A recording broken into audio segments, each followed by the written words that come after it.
बाबू केकर लइका हुआ हो? Oh my God! DJ!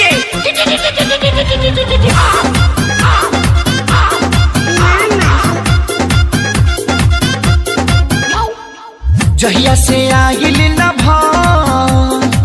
ससुरा से नहीं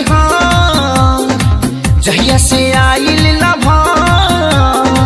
ससुरा से नहीं ओकर छौड़ा रातो दिन हमरा घरे रहता। नाम धोके हम के सुदामा कहता, आ मालवा के बेटा मामा मामा कहता।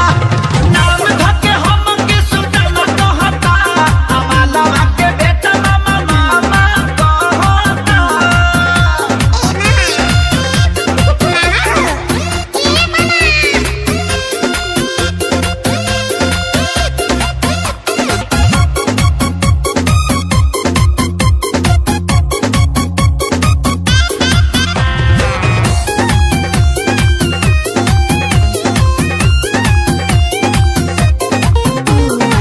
एक त 5 साल लागल मोहब्बत भुलावे में, दर्द बढ़ावे खाती आइल फेर गावे में।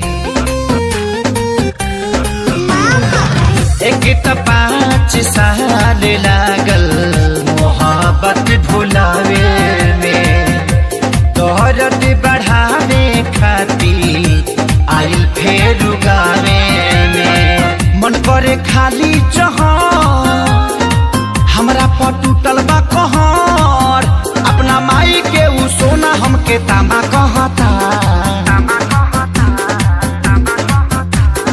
नाम धोके हम के सुदामा कहता, आ मालवा के बेटा मामा मामा कहता। नाम धके हम के सुदामा कहता, आ मालवा के बेटा रे मारे रे झपड़ में हाथ देला भाग तहरी माई।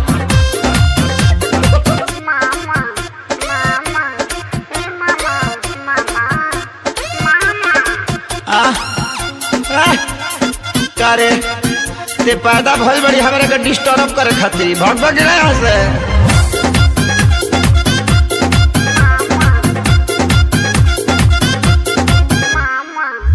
मारेला ते हतिया ताना होई न बारदास जी, पूरा इज्जत के हमारा भइल सत्यानाश जी।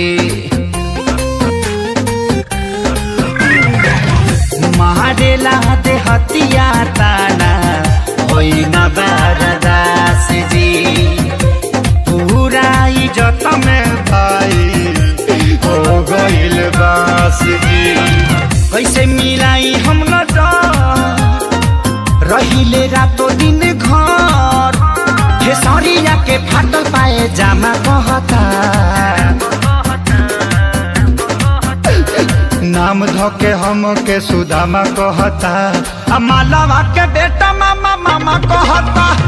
नाम धके हम के सुदामा कहता, आ मालवा के बेटा मामा मामा कहता। जाए बेटा तनी सा गलती हो गई न तो पापा कहतीस।